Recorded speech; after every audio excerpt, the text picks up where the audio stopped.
moom it mu ñëw au-delà des textes expliqué ñu lan la ci religion bi wax quoi.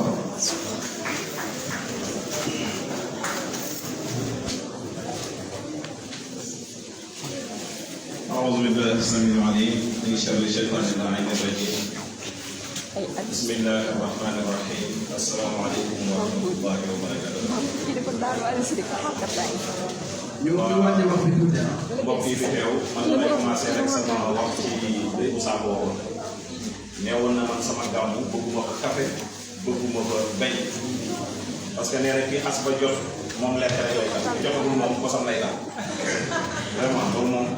wax dëgg yàlla boo liggéey na ngeen ko xanaa parce que jaayee nii ci bari loolu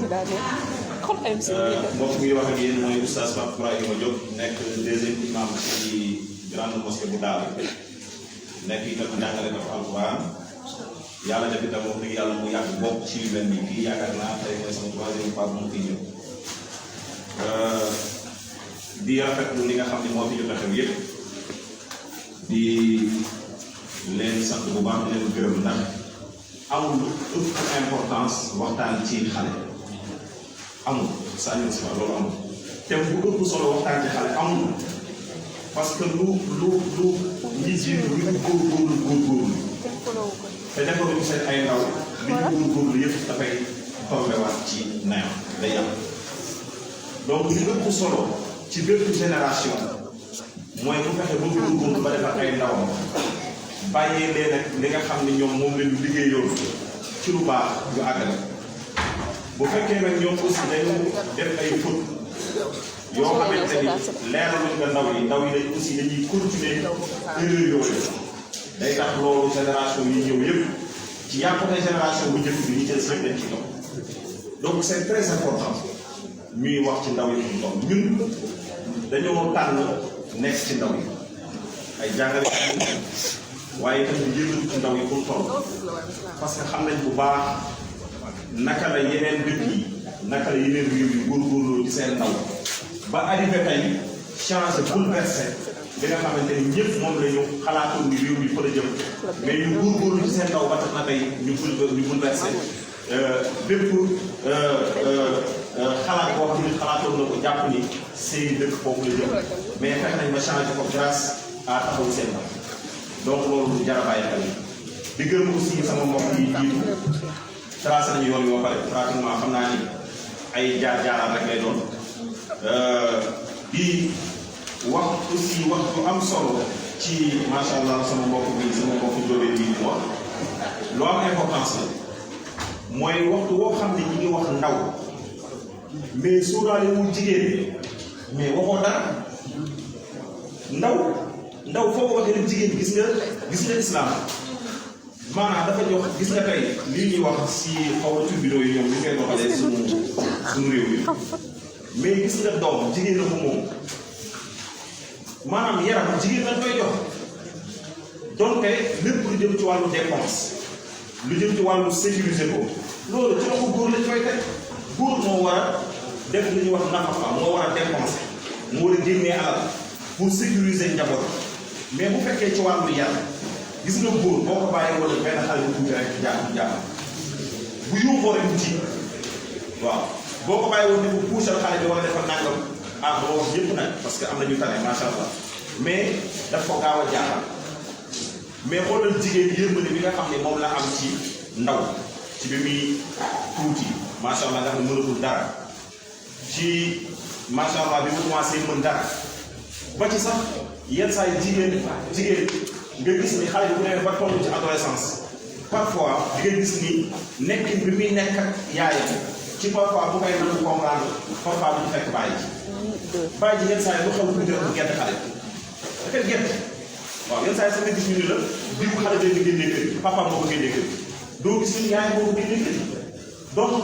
jigéen dafa am lu am solo doxalin bu am solo boo xam ne dafa am ci njaboot moo tax yonent bi sallallahu alayhi wa sallam bi nga xamante ni Fatima ak Ali ibn Abi Talib ñëw nañ ci moom ci bëgg leen àtte ci benn mbir dafa wax Fatima ni ka yow lépp lu jëm ci wàllu kër gi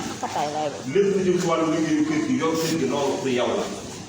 daal ne Ali ibn Abi Talib ni que lépp lu jëm ci sécurité kër gi liñ fiy dundee lu ko war a sécuriser yow Ali ibn Abi Talib loolu sa loxo la nekk donc loolu c'est très important donc bu ñu waree wax ci xale li ñu njëkk a wax mooy islam te sama macha allah sama naataango wax na ko islam dafa ñëw li Malik ibn Anas waxoon te Malik ibn Anas ñu bëri fii ci Sénégal ci ngërëm lañu nekk parce que y a 4 écoles en islam Hanbal Ahmad ibn Hanbal yaa Shafi'i yaa Abu Hanifa yaa aussi Malik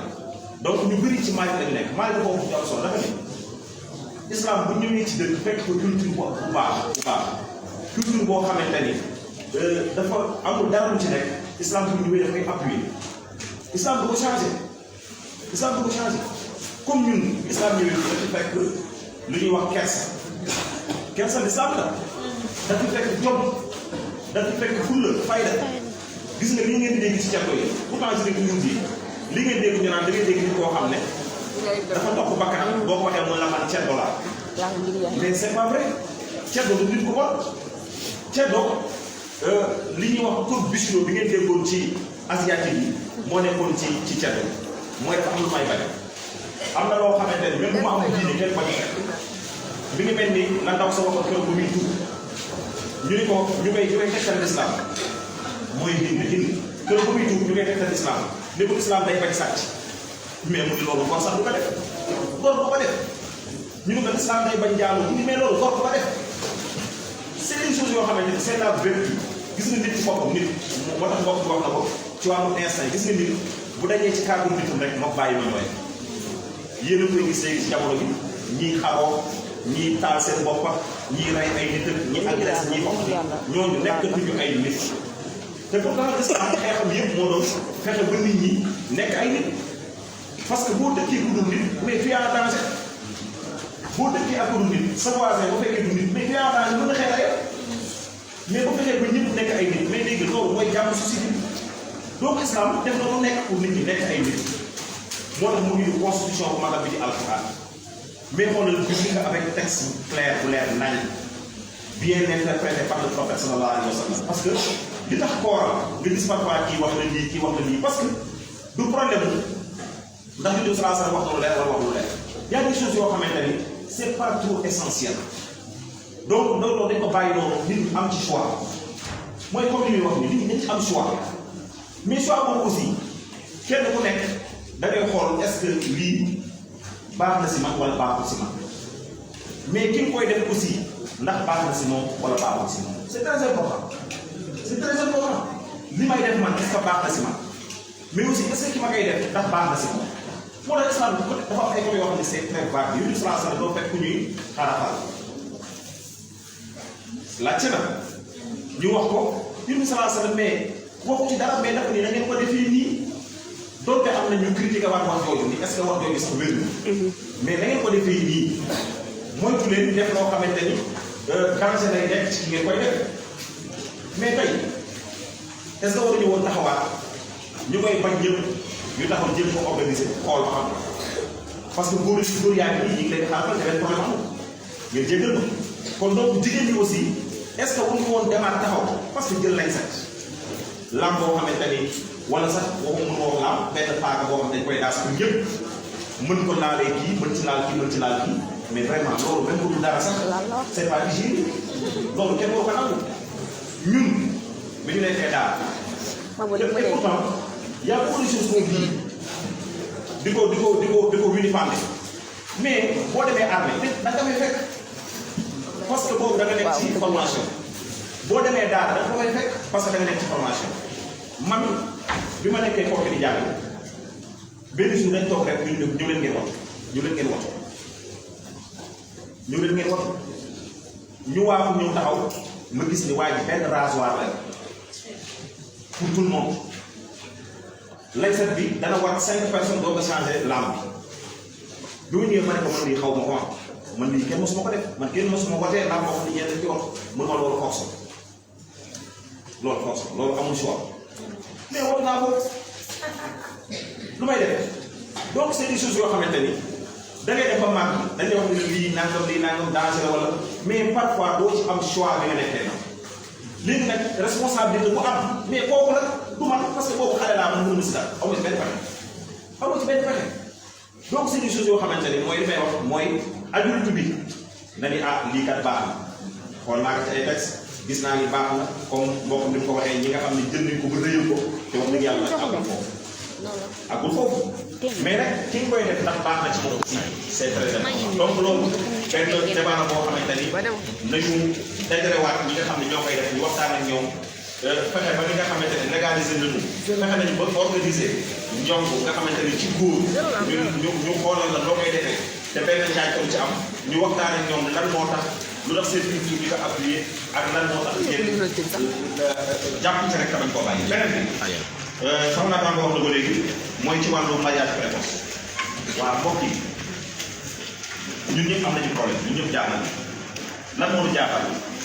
xale de 12 ans xale de 13 ans ci góor ak jigéen mën a xamante xam ne ñoom yëpp lan moo tax parce que ñu ngi koy gis ci télé yi parce que ñu ngi koy am ci seen portable parce que ni mbokk mi waxoon léegi sama naataango wax ni léegi téléphone mbedd la te ñëpp a ngi ci mbedd réseaux sociaux yi yow dangay yar sa doom ci sa biir kër ni ko lii moo baax lii moo bon lii naan naa xoolal lu dugg ci biir néegam soxlawul génn ci mbedd bi pour yàq ko day dugg ci biir néegam dem États-Unis dem France dem Indonésie dem feneen te ñu ngi ci biir néeg parfois yow yaa ko jox connexion parce que bii moo nekk ci kër gi parfois yow sax xamoo fan lay jëlee connexion mais xamuloo fan lay jëlee connexion kan moo ko koy jox parfois man mas naa gis koo xamante ni dafa ñëw daara ja mu wax ma ni ma doomam sa jàngal ko mais mu wax ma ni ma man li ma jaaxal mooy dama nekk ci Facebook ba yàgg ma gis benn commentaire bi yéeg ba koy lii nekk sama doom moo bind commentaire te man avant ma yëg parce que xam nga surnom yeeg solo yi ñuy jël nee na yéex naa xam ci moom la parce que bi ma gisee commentaire bi ak wax ñu ñaaw bi ni mu demee yooyu nee na après ca nit xoolal ma xale yi li ñuy wax nee na xool ak laa ngi ko gis muy doom te tur boobu moom dégg ko fekk na doomam star la ci internet mi ngi koy wax yoo xamante ni moom bàyyam dund na ba toog noonu mos ko wax laa ko fekk xale yooyu mën a joxante rendez-vous mën a daje mën a doxal seen mbir ba mu jeex yow bàyyi loo ci yëg dara yow yaa ngi ci yëg dara mais ci monde bu mel noonu ñu ni nekk yooyu yëpp teeru garaaw teeru waaye waxtu woo waxee ni nañu boole ñaar ci seen la teer waxtu woo waxee nañu boole ñaar ci seen la teer mais loolu depuis àdduna ba tey depuis àdduna ba tey jàpp naa ne ñi ëpp jàmm société yi ëpp jàmm mooy yëroon góor yëroon gaawam di boole seen ay doom loolu ci àdduna bii loolu bokk na ci ñu bari ñi nga xamante ne yàlla def na du rëcc ci ay débauche rëcc ci yenn mbir yi yàlla bi leen dimbalee ci ñu teel a am soxla wala ñu teel a ay musique léegi sous le cadre légal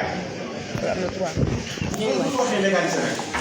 bu boobaa yow ak say bëgg-bëgg ak lépp taxaw na war parce que rek da nga nekk ci réew moo xamante ni réew bi dafa am ci ay charte yu muy doon yow mënoo nekk ci réew moo xamante ni da ngay fajoo ci hôpital da nga yore carte d'identité booy moom passeport booy voyagé da ngay wax ci dëkk sàngam nga dëkk te réew moomu lu ñu wax ne loolu lañ fa dogal nga ni dogal donc il faut mu am débat boo xam ne ñi nga xam ne ñooy ñëw islam ñooy nit diine yi dañuy toogaat ak ñi nga xam ne ñoo yore loi yi toog waxtaan ak ñoom loolu mën na ñàkk parce que dañuy xoolante ko ay noonu dañuy xoolante ko yéen islam wax loolu ñu alxuraan mooy suñu constitution mais c'est un problème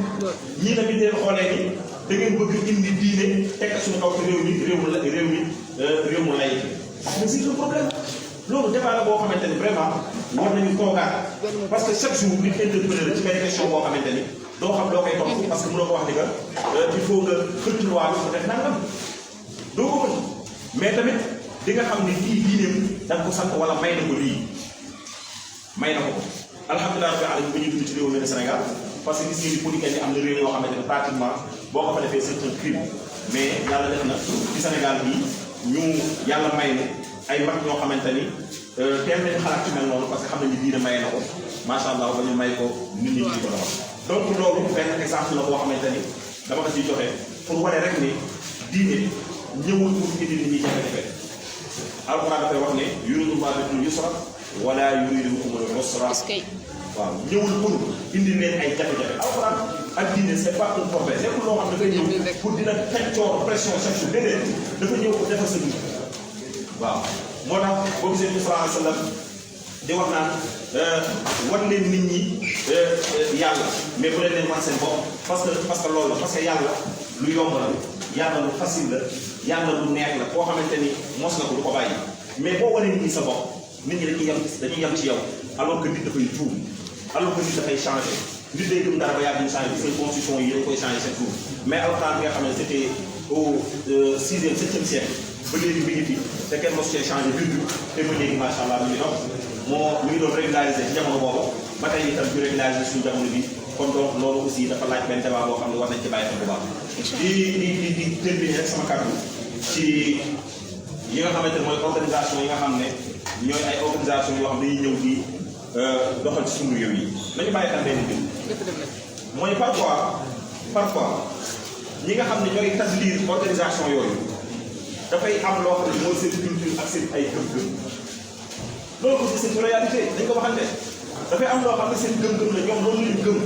ñoom loolu la ñu dund loolu mooy seen caada mooy seen aada léegi nag boo ñëwee ci beneen réew boo xamante ne réew moomu gëmul loolu dundul loolu pendant des siècles mosul xam loolu nga ñëw bëgg ko indi loolu nekk lii mooy bu baax bi mais day bañ day refuser du ko nangu parce que gis nañu ni ay maam ci lañ jaar mais ni Moussa Sallam c'est le problème qu'il a rencontré depuis à la Mecque lu wax ak gars yi foofu pour xam ne sunu maam yi lii lañ daan def ah sunu maam yi lii lañ daan def sunu maam yi lii lañ daan def mais loolu problème la ci Yonent bi sallallahu alayhi wa sallam tax nañ fi dem ba mu jigi ñu ko léegi Yonent bi sallallahu alayhi wa sallam da nga fiy jógee parce que yow vraiment sonal na parce que li nga indi ñun xamuñu donc boo xam ne da ngay indi dara fexeel ba xam lan mooy réalité société boobu ak ñoom aussi seen pratique yooyu ñu def fan lañ ko teg mais mënoo ñëw rek benn jour du jour au lendemain nga ñëw leen yéen li ngeen doon def ak li seen maam yi doon def dara baaxul kooku xëy na bu fekkee ci côté culture la xëy na mën na sax xaw tane mais bu fekkee ci côté diine la là c'est plus grave parce que diine nag dafa nekk lu sacré parfois dañ lay wax ni la xaaral àllaaxira diine seen affaire diine yi day nañ ko àllaaxira may fàttali ni àllaaxira amul diine àllaaxira noos moo fa am wala bëgg li nga fay noosee rek fii nga koy liggéey waaw julli gi ngay julli bi di sonn fii woor bi ngay woor añ màkk saraxe dimbali nit yooyu moom ngay def fii pour bu ëllëgee nga mën a noose àllaaxira boo ko deful boo ëllëgee mooy nekk sa coono ci enfer wala mu nekk sa coono ci bàmmeel yàlla ci àll boobu donc fii pour fii la donc li tax nit ñi di sonn ci régulariser seen dund wala nga wax leen dara ñu la non d'accord ñu wala dara parce que dañ xam ne seen diine d'accord moo ci d'accord boo defee loolu mooy sama kàddu di jégalu lépp lu ci erreur di leen baal bu baax a baax asalaamaaleykum.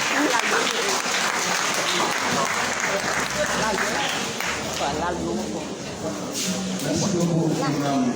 Ibrahima Diop.